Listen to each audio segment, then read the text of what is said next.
अछरू माता मंदिर, जहां पूर्ण होती है भक्तों की मनोकामनाएं। टीकमगढ़ निवाड़ी रोड पर स्थित पृथ्वीपुर के पास ग्राम मड़िया से लगभग 3 किलोमीटर दूर पहाड़ी पर अछरू माता का प्रसिद्ध मंदिर स्थित है। यह मंदिर वर्षों से भक्तों की आस्था का केंद्र रहा है।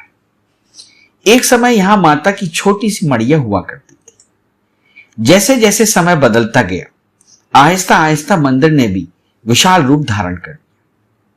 कुछ दशक पहले मड़िया गांव से भक्त पैदल ही मंदिर तक की यात्रा करते थे, लेकिन अब मंदिर के मुख्य द्वार तक अच्छी पक्की सड़क का निर्माण किया जा चुका है। बुंदेलखंड की तीर्थ स्थली ओरछा से अछरू माता की दूरी पृथ्वीपुर होते हुए लगभग 20 किलोमीटर है। ओरछा स्टेट की यह पावन धार्मिक भूमि वर्तमान में निवाड़ी जिले का हिस्सा हो गई है। बुंदेलखंड की देवी प्रतिमाओं में अछरू माता के दर्शनों का विशेष पुण्य लाभ मिलता है। ऐसी मान्यता है कि अछरू माता आने वाले भक्तों की हर मनोकामनाएं पूर्ण होती है। अछरू माता के चमत्कारों की सैकड़ों कहानियां इस क्षेत्र में आज भी सुनने को मिलती है। मनोकामना पूर्ण हुई है। एक जने पूना से आई थी बाई जी, उन्होंने जो है प्रमोशन था उनका, परंतु किसी ने बीच में वो उनका कागज काट दिया, न मिला। अब जो है उनका रिश्तेदारी थी टीकमगढ़ में, उन्होंने कहा तुमने हमारे अछरू माता देवी को स्मर दी, आपका कागज जिसने छिपाया होगा वो 24 घंटे में मिल जाएगा।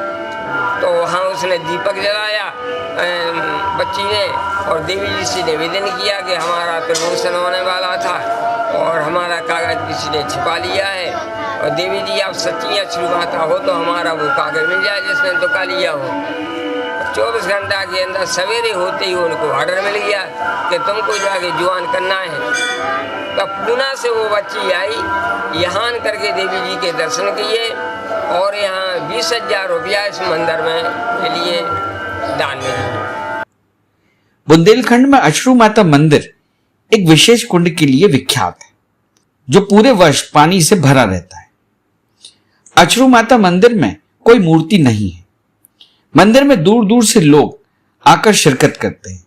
माना जाता है कि इस कुंड से माता अपने भक्तों को प्रसाद के रूप में कुछ न कुछ जरूर देती है, जैसे गरी, दही या कोई फल का टुकड़ा, किशमिश, केला आदि। जिस भक्त को माता रानी के द्वारा कुंड के माध्यम से कुछ न कुछ फल दिया जाता है, ऐसी आस्था है कि उसकी मनोकामना जरूर पूरी होती है। अछरू माता का इतिहास लगभग 500 वर्ष पुराना है। कहा जाता है कि अछरू माता का इतिहास यादव समाज के गौ सेवक, जिनका नाम अछरू था, से जुड़ा है। अछरू को माता ने साक्षात दर्शन दिए थे। यह बात लगभग 500 वर्ष पुरानी है। गौ सेवक अछरू की कुछ भैंसें गुम हो गई थी। भैंसों को खोजते खोजते अछरू को 1 माह बीत चुका था। उसकी हिम्मत टूट चुकी थी। उसको तब आभास हो गया था कि अब उसको भैंसें कभी नहीं मिलेंगी। उसके थकान व प्यास के कारण प्राण निकले जा रहे थे। तभी देवी मां ने एक कुंड से निकलकर अछरू को दर्शन दिए और कहा कि इस कुंड का पानी पी लो। इसके साथ ही माता ने अछरू को उसकी खोई हुई भैंसों का पता भी बता दिया। गौ सेवक अछरू ने कुंड से पानी पिया और कुंड की गहराई का पता करने के लिए अपने हाथ में ली हुई लाठी को कुंड में डाल दिया। लाठी उस कुंड में समा गई। ऐसा देखकर अछरू को बड़ा आश्चर्य हुआ। फिर अछरू माता के द्वारा बताए गए स्थान पर गया। वहां उसको अपनी सारी खोई हुई भैंसें मिल गई। वहीं तालाब से उसकी लाठी भी मिल गई।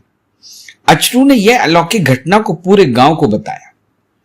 आहिस्ता आहिस्ता इस पावन स्थान पर श्रद्धा भाव से दूर दूर से श्रद्धालु आने लगे। भक्तों ने मिलकर इस स्थान पर भव्य मंदिर का निर्माण करवा दिया। जन्म की कहानी है कि अछरू नाम के यादव थे। वो यहाँ भैंसें चराते थे, जंगल था। अब यहाँ कुदरती से वो भैंसें हरा गई, जंगल था। तो यहाँ वो ढूंढ ढांड के परेशान हो गया, ना मिली। फिर यहाँ जो है वृक्षा खड़े थे बहुत ज़्यादा, यहाँ उनको कुंड दिखाई पड़ा। तो उन्हें सोचा कि यह कुंड है, इसको हम देखें कितना गहरा है। तो उसमें कुछ लोहा वगैरह की या लाठी की वो छड़ी लाए थे, उनने उसमें डाली तो वो हाथ से छूट गई। अब वो छड़ी उन्हें ना मिली। अब जो है थोड़े देर के लिए वो आराम करने लगे, यहीं नींद सी आ गई उनको बरछाता रहे। तब देवी जी ने स्वप्न दिया कि तुम्हारी भैंसें विसागर तालाब में हैं, यहाँ से तालाब है 2 किलोमीटर दूरी पर, ब्याजू का मंदिर है, बड़ा भारी तालाब है राजा शाही जमाने का, वहाँ तुम्हारी भैंसें हैं। और वहीं वो तुमने यहाँ से हमारे कुंड में छड़ी डाली, वो वहाँ तालाब में बीच भैंसन में खड़ी है, वहाँ से तुम भैंसें ले आओ और हम यहाँ देवी जी हैं, सेवा पूजा करना है, यहाँ सफाई करो। तब जो है उन्होंने जा कर के वहाँ देखा तो भैंसें मिल गई, वो छड़ी ले आए। यहाँ देवी जी की उन्हें सफाई वगैरह करी, वृक्षा वगैरह खड़े थे वो अलग करे, यहाँ थोड़े से पत्थरों की राज बनाई। धीरे धीरे राजा साहब को पता चला, प्रताप सिंह जी को, टिकुंगढ़ यहाँ देवी जी हमारे राज्य में प्रकट हुई। तब से जो है अछू माता नाम पड़ा है।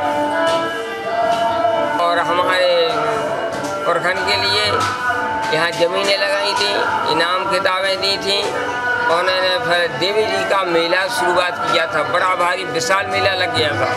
60 के बाद इतना बहुत भयंकर मेला लगा कि यहाँ करोड़ों की तादाद में संख्या आई है और हर चीज़ यहाँ बिकी है।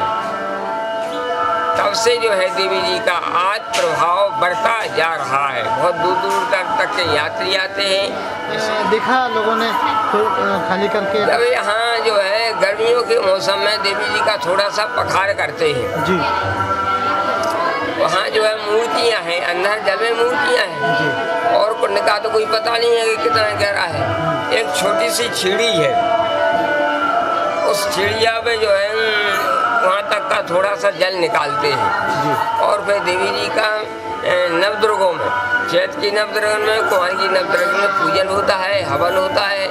वेद द्वारा देवी जी के लिए मंत्रों का उच्चारण होता है और ज़्यादा गहराई का कोई पता नहीं है कितना गहरा है। पानी का जो स्तर है कभी गिरता है, नीचे भी चला जाता पानी के स्तर? नीचे जाता है। अच्छा। हाँ, जो सीढ़ी है नहीं, उस सीढ़ी के ऊपर छोटी सी मूर्ति का मालूम पड़ता है कि ये मूर्ति है।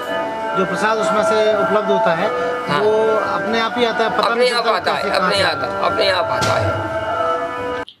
निसंतान भक्तों को देवी की कृपा से संतान प्राप्त होने पर मंदिर परिसर में पालना चढ़ाने की मान्यता है। जिनकी मनोकामनाएं पूर्ण होती हैं वे घंटे भी चढ़ाते हैं। विशेषता जिसके संतान नहीं होती है, उस संतान की प्राप्ति के लिए देवी जी जो यात्री निवेदन करते हैं कि हे देवी जी हमारे कोई संतान की प्राप्ति नहीं है और बहुत दिन हो गए हैं, हमारी संतान हो जाए, तो देवी जी उसके लिए जवा देती हैं या पिसी देती हैं या नुआ देती हैं, नाना प्रकार के प्रसाद देती हैं। कुंड में से निकलता है? कुंड में से निकलता है। आपने निवेदन किया कि देवी जी हम आपके दर्शन करने के लिए हमारा ये कार्य सिद्ध होना चाहिए, तो आपको किस्मत दे देवें, नींबू दे देवें, आम दे देवें, केला दे देवें, वो देवी जी की इच्छा है। जो आपने प्रसाद चढ़ाया हुआ है वो प्रसाद नहीं मिलेगा, वो जो अपने खजाने में रखे हुए प्रसाद है वो प्रसाद देगी। और पानी के साथ जो कुंड है, कुंड में से बरबूला आएगा। आपने प्रश्न किया कि देवी जी हमारी सर्विस लग जाए और हम जो है इसीलिए जो भी आपकी इच्छा हो, हाँ, मन में रखो तो हो आपसे जाता है। प्रेरणा यही करते हैं हम। तो देवी जी आपको पानी में से जो कुंड है ना, बगल से आपको बरूला आएगा, तो बरूला के साथ साथ ही आपको प्रसाद आएगा। आप प्रसाद में कुछ भी दे दें वो माँ की कृपा है। तो वो जो प्रसाद आता है और जो हम चढ़ाते हैं वो नहीं आएगा, वो नहीं आएगा, वो तो देवी जी रख लेंगे अपने खजाने में, और जो पहले का चढ़ा हुआ प्रसाद है वो आपको देंगे। मंदिर में श्रद्धालुओं के लिए मुफ्त भोजन की व्यवस्था की जाती है। अछरू माता मंदिर में चैत्र नवरात्र में वर्षों से विशाल मेला लगता चला आ रहा है। यह मेला पूरे 9 दिन चलता है। मेले के दौरान हजारों भक्तों की भीड़ उमड़ती है। पुलिस प्रशासन द्वारा मेले की सुरक्षा की जाती है। मेले के दौरान कई तरह की दुकानों को भी लगाया जाता है ताकि श्रद्धालु अपनी जरूरत का सामान खरीद सकें। समय के साथ हुए बदलाव के चलते अचरू माता के पास ही धर्मशालाएं बन गई हैं। कई वर्षों से मंदिर परिसर में अखंड कीर्तन का पाठ भी जारी है। इस चैनल को लाइक और सब्सक्राइब करना ना भूलें। देखते रहिए बंजारा बीट्स।